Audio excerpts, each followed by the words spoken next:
Mesmo depois de anos da morte do ditador cubano Fidel Castro, ainda tem gente que o idolatra. Mas você sabe como era realmente Fidel Castro? Você sabe que tipo de vida ele levava? Você sabe como era a vida da população sobre o regime do Fidel Castro? Se você não sabe e você tem coragem de descobrir, fica comigo que depois da vinheta a gente vai falar sobre isso.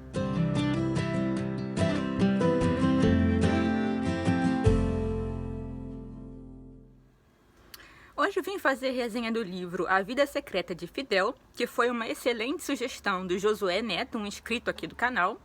Então, se você também tem alguma sugestão de livro ou de filme que acha que eu vá gostar, por favor, comenta aqui abaixo que eu vou procurar com todo carinho. Mais uma vez, obrigada, Josué. O livro é excelente. Ele foi escrito pelo Juan Sánchez. E para quem não conhece o autor, ele foi por 17 anos o guarda-costas do Fidel Castro. Então ele estava com o Fidel praticamente 24 horas por dia durante quase 2 décadas. Então ele tinha uma visão privilegiada não apenas do Fidel enquanto ditador, mas do Fidel enquanto pessoa e de todo aquele entorno dele. E também da vida da população cubana. E nesse livro ele vai revelar coisas assim que para quem tem conhecimento de comunismo, da ditadura cubana, assim, não vão ser nada surpreendentes, mas ao mesmo tempo são coisas assim de embrulhar o estômago. Tem gente que ainda pensa no Fidel como aquele defensor dos pobres, abnegado, o comandante da revolução que só queria justiça social. E o Juan vai contar pra gente, em detalhes, o estilo de vida luxuosíssimo que tanto o Fidel Castro quanto o irmão dele, o Raul Castro, levavam. Vai falar de ilha particular, iate, vinho importado. E assim, é uma parte considerável do livro. E é uma parte que, como eu disse, realmente embrulha o estômago, mas não chega nem a ser a parte mais interessante. Por quê? Porque ele vai falar também do Fidel ditador, que é a parte que assim, consegue ser ainda mais nojenta do que o Fidel roubando dinheiro da população para fazer caçada submarina. Ele vai falar também de como a ditadura cubana conseguiu não apenas permanecer no poder por tanto tempo, mas também influenciar eventos em outros países, tanto da América Latina quanto da África.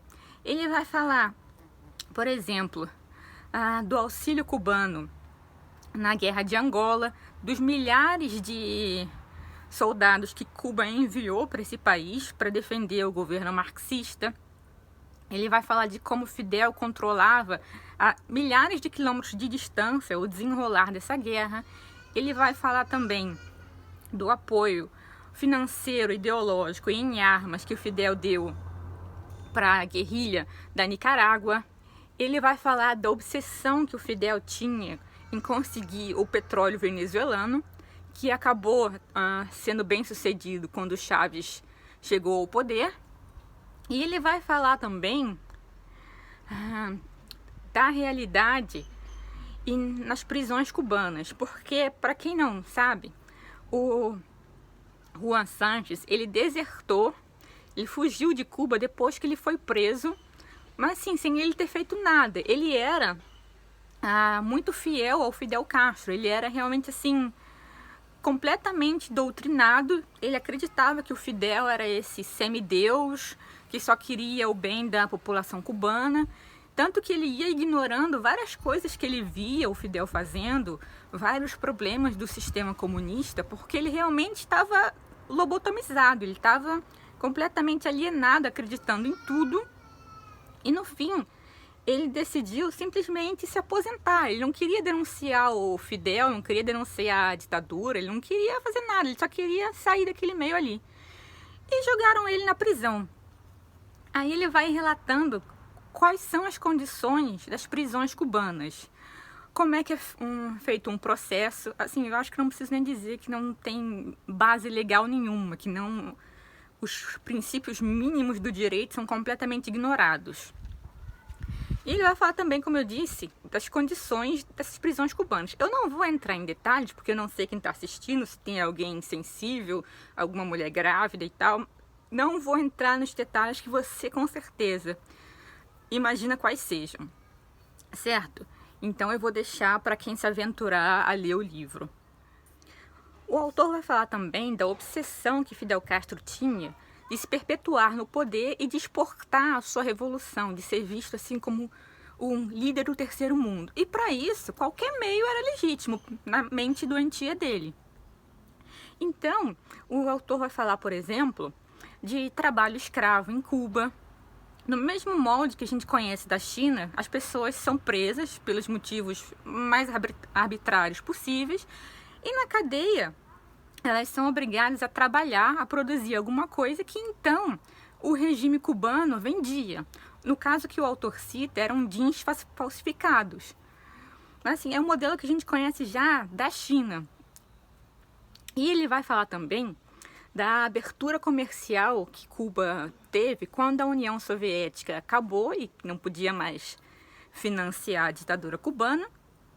Então houve essa abertura comercial, que eu já falei em outros livros sobre essa questão da abertura comercial comunista, de que muita gente ingênua acha que não, vai ter uma abertura comercial, então as pessoas vão ter acesso à propriedade privada, ou o povo vai se revoltar. Você está tendo uma abertura capitalista porque eles estão percebendo que o comunismo funciona, porque o regime está nas últimas. E, gente, por favor, se despeçam dessa ilusão. O autor vai falar direitinho, ele vai explicar pra gente como é que isso funcionava. Por exemplo, abriram a economia, tinha turismo, as pessoas puderam abrir restaurantes, tinha os hotéis e tudo. Mas o que acontecia? Vamos supor, você é um francês, você quer abrir um hotel em Cuba. O governo te permite fazer isso, só que você não vai contratar os funcionários assim como se fosse num país normal. Não. Você vai contratar, na verdade, o governo cubano, como se ele fosse uma empresa, e o governo cubano vai te enviar os funcionários. Obviamente que o governo cubano vai embolsar a maior parte do salário dessas pessoas.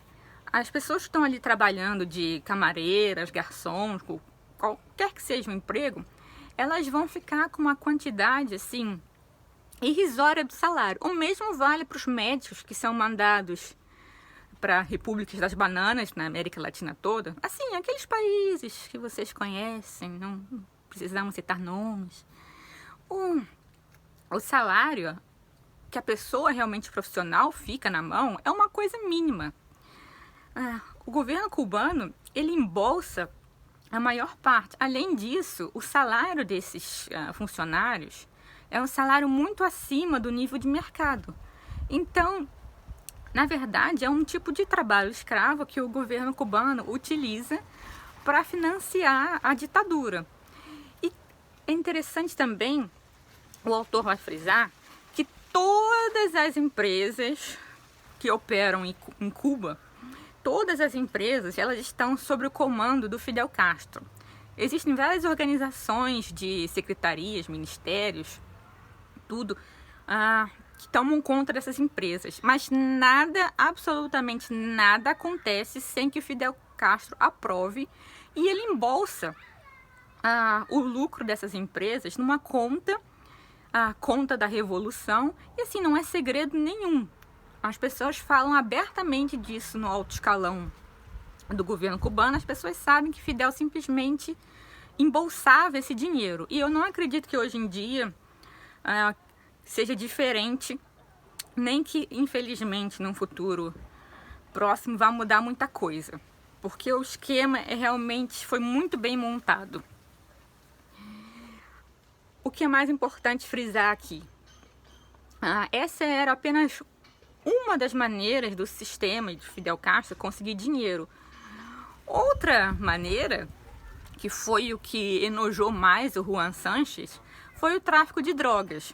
E aí ele vai citar o caso de um general que comandava ali o tráfico de drogas cubano e que depois que os Estados Unidos começaram a desconfiar em que houve essa acusação de que o governo cubano estava envolvido com o tráfico de drogas, o Fidel fez assim um julgamento para inglês ver, para americano ver, mandou fuzilar esse general que comandava ali o tráfico de drogas, que era um amigo íntimo da família do Raul Castro, irmão do Fidel, sendo que o próprio Fidel tinha não apenas total conhecimento desse tráfico de drogas, como embolsava o dinheiro e ia pessoalmente aos aeroportos verificar como é que a cocaína estava sendo contrabandeada para os Estados Unidos.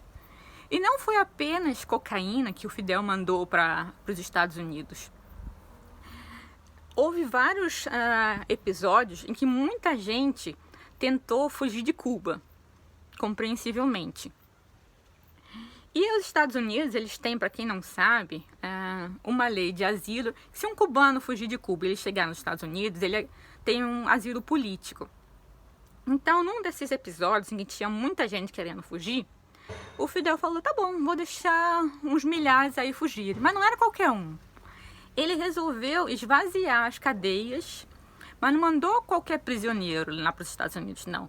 O pessoal que era contra o regime, ele deixou continuar lá mofando na prisão. Ele mandou os criminosos comuns, assassinos, estupradores, ladrões. Esse povo todo ele mandou aos milhares para Miami, como se fossem refugiados comuns, para semear o caos na sociedade americana.